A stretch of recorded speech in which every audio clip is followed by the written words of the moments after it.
We have game 4 for you all here, and right away my eyes went to the knights. Usually when knights are on the board, they are a central part of the strategy there. So I consider the knights, especially having a 5-2 opening.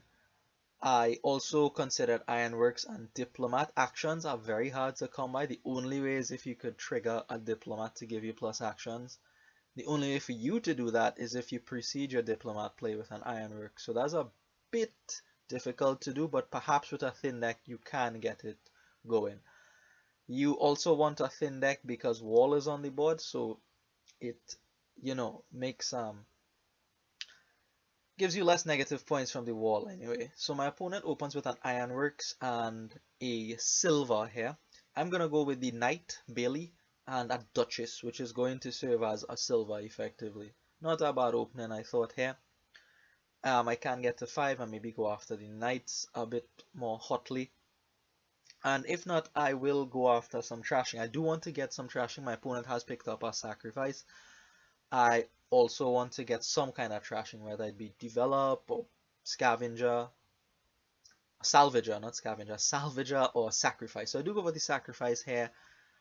I also want an ironworks, but I felt like I wanted to trash as quickly as possible, just to try to maybe pile on the knight's attacks against my opponent. So Bailey is a nice knight because it's a cantrip, but not all the knights are that nice, right? A lot of them are terminal, like Destry here for instance. So still not able to pick up the ironworks here though. I am going to make sure and pick up my ironworks by trashing this copper instead of the estate with the sacrifice. Now if you've noticed, my opponent has quite a few ironworks by this point. He just gained a diplomat, but more importantly is the 4 ironworks in his deck. This is my first ironworks.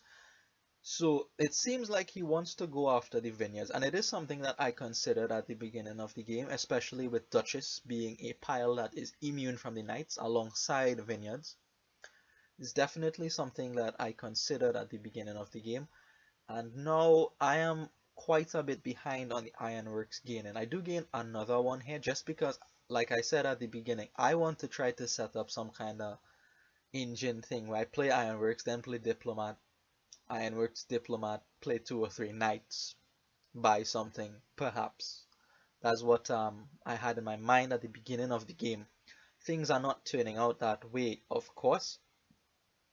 My opponent is going for something completely different to what I'm going for. He has not touched the knights at all. I don't think he has had money to do so, but he also is doing quite well against the few attacks I'm throwing at him. I do manage to trash 1 or 2 things from his deck, but the sheer amount of ironworks he has means that he can easily replace the things that I trash and even put a lot more things into his deck that I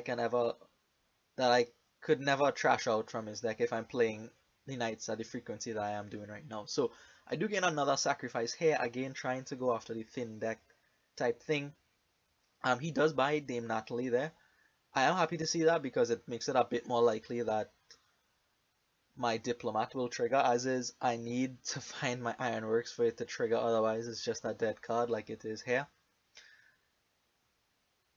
So not too unhappy with him going after the knights at this point in the game. The ironworks are now empty.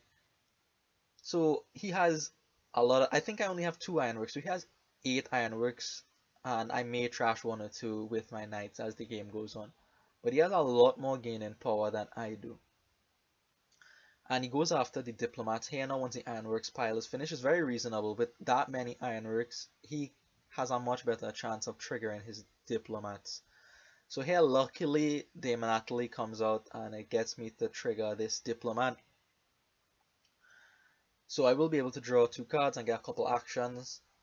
From it, unfortunately, I have to decide between a diplomat and a silver there. I get rid of the silver, which is okay, I guess. There's duchesses around, of which my opponent has 3 of them by this point. So he's definitely going after some kind of vineyards thing, but he doesn't have a potion yet, which I found a little bit strange. I felt like he should have a potion by now to start purchasing the vineyards, but he doesn't have one, so I'm not going to complain about that. Just going to continue doing what I'm doing here, trying to get as many knights plays in as possible. Hopefully I could trash all the big action cards out from his deck, and then his vineyards won't be worth too much.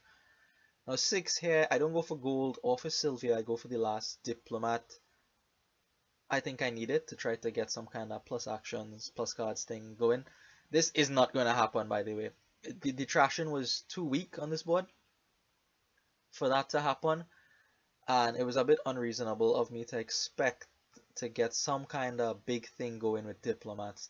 It just really is unreasonable, especially losing the ironwork split in the way that I did.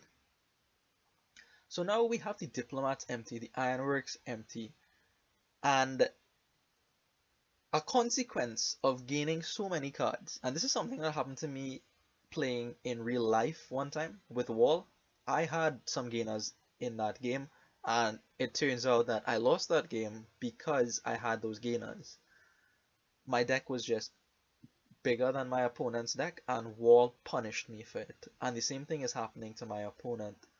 Because he has all those gainers, he has a lot more cards in his deck, and the Wall is punishing him for it. So at this point, I see an opportunity to perhaps go for a pileout on the merchants. I do have some ironworks. I definitely have money to buy merchants. It only costs 3. 8 here, perhaps I would have gone for a province and then the merchant pileout. But on 7, I decide to go after the merchants and go for a pileout. He does have the one potion that is coming up in this shuffle, I believe, and he's now gaining another potion here, a third potion. After the match, he said that he thought he got the potions too late, which I agree with. Even the one that he has in this shuffle, it hasn't shown up yet, and even if it does show up, he's buying 1 vineyard, and I don't think 1 vineyard is worth 10 points, which is the difference between us right now.